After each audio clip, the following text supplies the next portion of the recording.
సీతారామాభ్యాం నమః. శ్రీ వాల్మీకి రామాయణంలో 25వ సర్గము. తాటక జన్మ వృత్తాంతము, వివాహము, ఆమె శాపమునకు గురియగుట, లోక కంటకురాలైన ఆ తాటకను చంపుము అని శ్రీరామునకు విశ్వామిత్రుని ఆదేశము.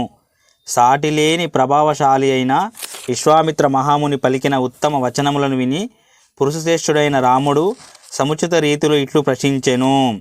ఓ మునీశ్వర, యక్షులు అంతగా పరాక్రమవంతులు కారని ప్రతీతి.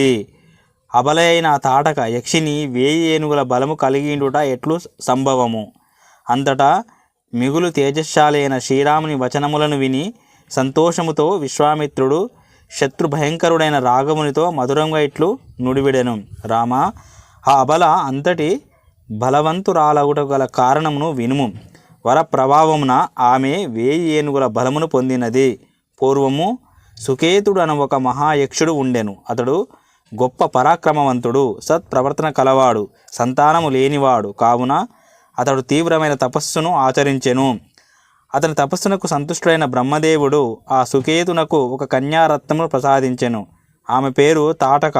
కానీ సృష్టికర్తగా ప్రసిద్ధికెక్కిన బ్రహ్మ ఆ యక్షునకు పుత్రుని మాత్రమే అనుగ్రహింపలేదు. అయితే పితామహుడు ఆ కన్యారత్నములకు మాత్రం 1000 ఏనుగుల బలమును వసంగెను. అట్లు జన్మించిన ఆ తాటక క్రమక్రమంగా పెరిగి పెద్దదయి యుక్త వయస్కురాలై చక్కని రూపశోభలతో విలసిల్లెను. తండ్రి అయిన సుకేతుడు ఆమెను జంబాసురుని కుమారుడైన సుందునకు ఇచ్చి వివాహము చేసెను. కొంతకాలం తర్వాత ఆమె ఒక కుమారుణ్ణి కనెను. అతని పేరు మారీచుడు. అతడు ఎదిరింప శక్యము కానివాడు. అగస్త్యముని శాపమునకు గురి అయి రాక్షసుడయ్యెను. ఓ రామ, సుందుడు అగస్త్యుని వలన మృతి చెందెను. అప్పుడు తాటక తన కుమారుడైన మారీచునితో కూడి అగస్త్య మహాముని చంపుటకు పూనుకునెను. తన భర్త మృతికి కారకుడైన అగస్త్యుని ఎడ క్రుద్ధురాలై ఆయనను తినివేయుటకు గర్జించుచు ముందుకు ఉరికెను. కుమారునితో కూడి తన మీదికి విజృంభించి వచ్చుతున్న తాటకను చూచి మహర్షి అగస్త్య భగవానుడు మిక్కిలి క్రుద్ధుడాయెను. రాక్షసత్వమును పొందుము అని ముందుగా మారీచును శపించెను. పిమ్మట, ఓ తాటక, నీకు ఈ రూపము పోయి భయంకర రూపము ప్రాప్తించును. వికారమైన రూపంతో వికృతమైన ముఖముతో నరమాంస భక్షకురాలివి అగుము అని అతడు తాటకను కూడా శపించెను.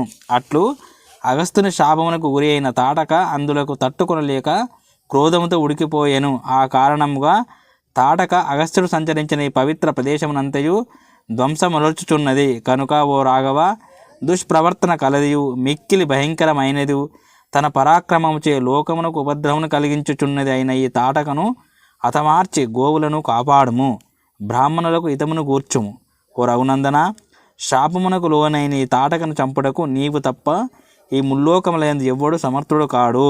ఓ నరోత్తమ, స్త్రీని చంపుట ఎట్లు అని ఆమె ఎడ కనికరము చూపవద్దు.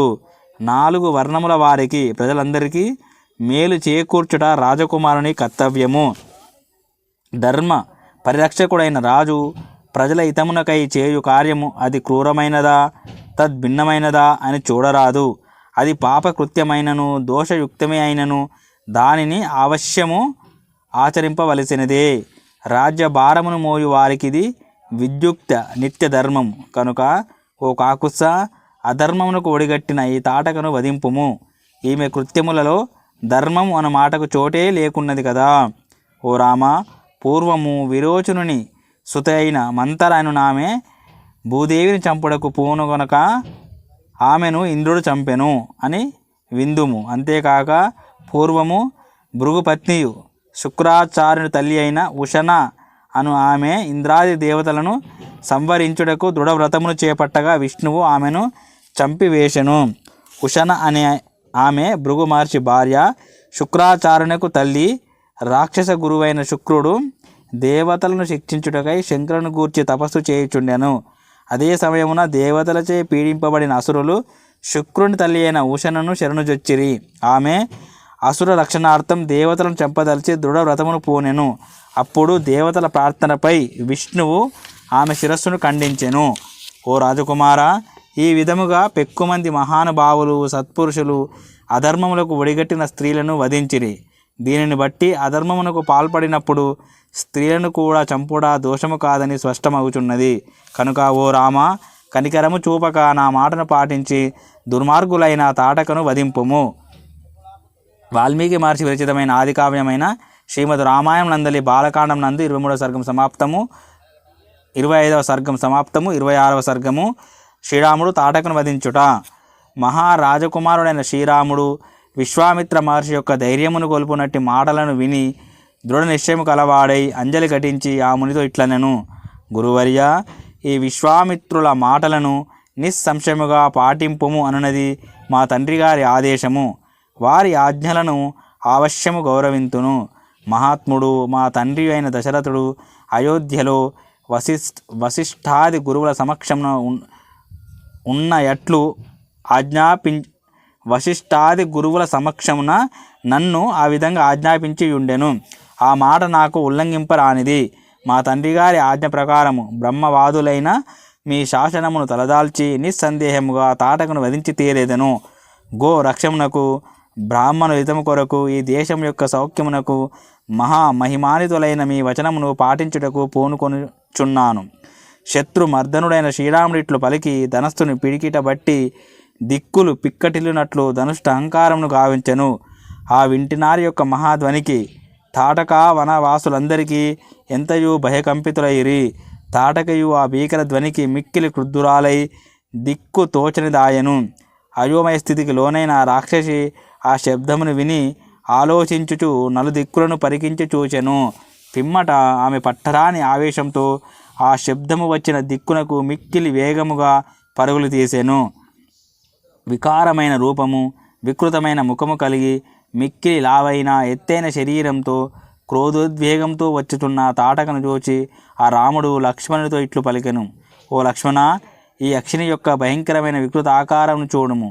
ఈమెను చూచినంతటనే పిరికివారి గుండెలు బ్రద్దలగును.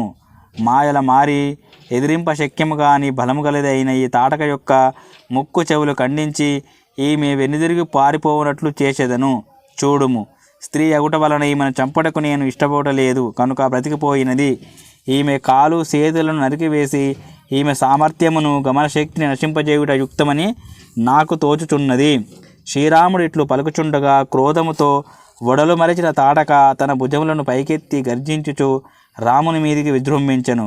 వెంటనే బ్రహ్మర్షి అయిన విశ్వామిత్రుడు హుంకారంతో తాటకను భయపెట్టి రామ లక్ష్మణులకు శుభముగాక, జయము కలుగాక అని ఆశీర్వచనము పలికెను.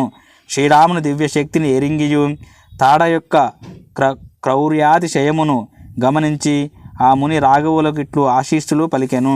అంతటా తాటక రామ లక్ష్మణులపైకి భయంకరముగా ధూళిని ఎగజెమ్ముచు తీవ్రమైన దుమ్ము ప్రభావంతో క్షణకాలము పాటు వారికి తోచని స్థితిని కలిగించెను.